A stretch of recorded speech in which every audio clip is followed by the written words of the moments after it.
waxaa gebi ahaanba saaka albaabada loo laabay isla markaasina la guray sariflayaasha ka howlgala magaaladani Wajaale. Tallaabadani ayaa ka dambeysay kadib markii ay cabasho baani ka soo yeedhaysay dadweynaha ku nool magaalo xuduudadani Wajaale taasoo la xidhiidha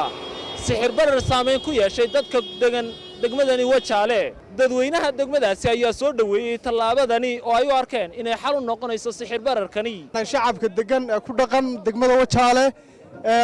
dollar dhowr lacagood baa ka shaqeeya dollar iyo bir iyo laan intuba laakiin labada birood labada lacagood inta badan uu dagaal ka dhaxaya waa birta iyo dollarka saasi daraadeed dawladdu hawsha ay qaaday aad baan ugu hambalyeynaa Soomaaliland qaranka Soomaaliland waan ku hambalyeynaa dadka shacabka danyarta sirbar balaayay anu waxaan nin dilaala oo danyara waa ka cabanayna baryahanba dhankooda sariflayaasha degmada Wajaale ayaa cabasho ka muujiyay tallaabadani. tabeedna sixir bararkaasi waxa weeyaan magaalada Wajaale ayuu ku koobay oo Itoobiya ka yimid anoo ma garan karo saaka wax dhacay ma garan karo laakiin saaka waanu soo kacnay nabad baan ku soo kacnay tabeedna baado la gureen ku abarisanayba lacag yar ma dadka oo nagaysan lacag yar adarkay wax hore la noo sheegay ma jirto oo la yiri waxa ay guddi sameeysta ama gudoomiye sameeysta ama xiriir ka dhaafin wax la nagu yiri ma jirto saaku ma ku abarisanay wax ogeysiis hore la siiyay ma jiro dadka ogeysiis baa la siiyay sixir bararka Itoobiya ka yimid ka yimid Soomaaliland ka yimid Soomaaliland Itoobiya ka yimid laakiin Soomaaliland ka yimid gudoomiyaha degmada Wajaale oo dhankiisa ka hadlay ayaa sheegay inay tallaabadani dabar u noqon doonto sixir bararka cabashada keenay. horta marka hore sariflayaan ma xidhiidhin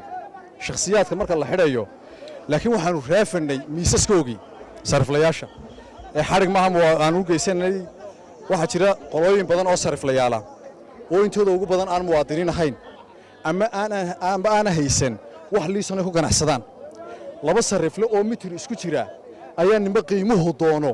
oranaya dollarka reedka isku bedelka iyo lacagaha markaasi ka dawlad ahaan aan u kantaroolno sariflayaasha oo bulshadan ummadan ay sixir bararka halkii doonaan ay ku geynayaan aanu ka qabanno ayaan ku soo rognay shuruuc iyo xeer ah inaanu u sameeyno liisamadoodii baanka aan jeegareyno baanka Soomaaliland ku liisamada siiyay inaan jeegareyno tiyo degmaduna ay hubinayso oo ay degmadiina la socoto sariflayaasha dhammaan markii aanu baarnay laba saddex qof mooyaane oo baanku liisan siiyay liisan degmadana male iskaashatooda degmadu aqoonsanayso liisan baana male qaarkood muwaadiniin maaha degmada u dhashay amba Soomaaliland u dhashay cid kasta way ku ganacsanaysay markii aanu awaamiir badan soo saarnay oo ah reedka dollarka iyo isku bedelka lacagaha systemka loogu talagalay ee baanka Soomaaliland amba heerka caalamiga u dajisay inayna dhaafin way ka xadgudbeen muddo haatan bil ka badan baanu digniina siinanay markii aanu qaar badan aanu muwaadiniin ahayn aanu ka qabanay aanu mustaafirinayna isla markiiba way soo noqdeen taasa keentay inaanu miisaska uga qaadno suuqa Xamse Cabdirashiid Shaqdiris MMTV Wajaale.